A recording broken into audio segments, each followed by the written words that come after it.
Stevie P here from Athilates.com. Austin M. on the ground. Here we go. Today we're going to do another fundamental Pilates technique. It's actually called the single leg toe tap. Before we get into the specific move, we're going to introduce two fundamental Pilates concepts. The first one is called tabletop position. Tabletop position is not where you go get your food, but it's actually a way to engage and begin the engagement of your lower abdominals by bringing your legs into a perpendicular position. The second concept is called the Pilates curl, and that's really just getting your upper torso up slightly off the ground into a little mini, almost crunch position, articulating the spine to get up there, not levering up to get up there. Austin's now in a really nice position to get started with the actual exercise movement, which is called a single leg tap. It's already tough.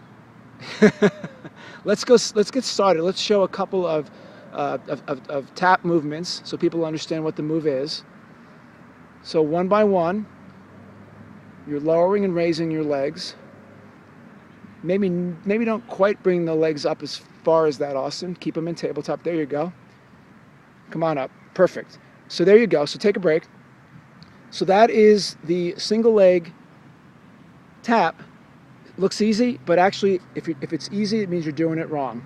So the key here is to leverage the concepts of opposition, breathing, and control.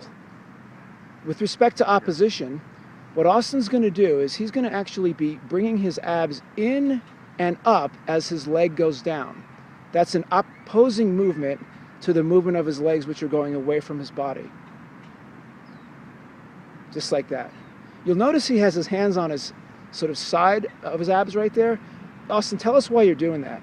I'm trying to breathe into kind of like the sides of my rib cage and the back of my ribs, actually, rather than the stomach exclusively. So by putting my hands here, I can feel, I guess we're going to call them gullies almost, kind of fill up.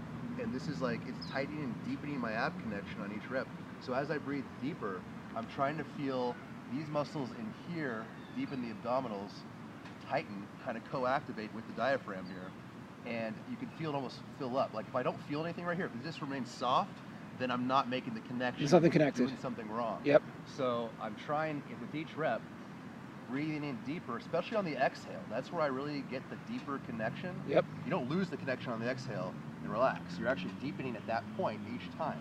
So as I'm coming up, I'm exhaling and I can feel these muscles tighten more, kind of pulling me up, and that's the opposition. One leg goes down, abs pull down and in, and or up and in, and that's how I'm starting to feel the whole core to stabilize. Now for me, Austin, when I breathe in and I'm trying to get air in, that's when I tend to lose the connection. Oh, it's interesting. a really hard thing for me because I want it to just fill up wherever it can. Right.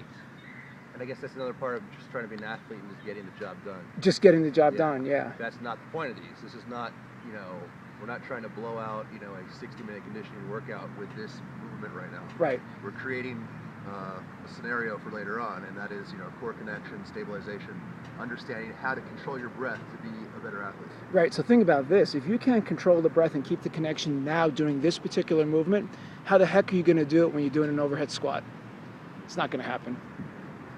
So opposition, control, he uses his hands to monitor that so that when he does breathe in or breathe out, he's not losing that deeper connection. Every single time he moves his legs, he's trying to get a deeper ab connection. Doesn't always happen, but that's what he's trying to do.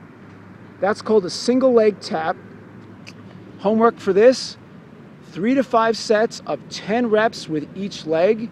If you don't feel it in your abs, you're doing it wrong. Now, one last thing, as you felt that little connection, why don't you jump up and let's apply that same feeling, or at least try to get that same feeling on an athletic movement. For example, a squat. Get the connection in, think about that, and drop down.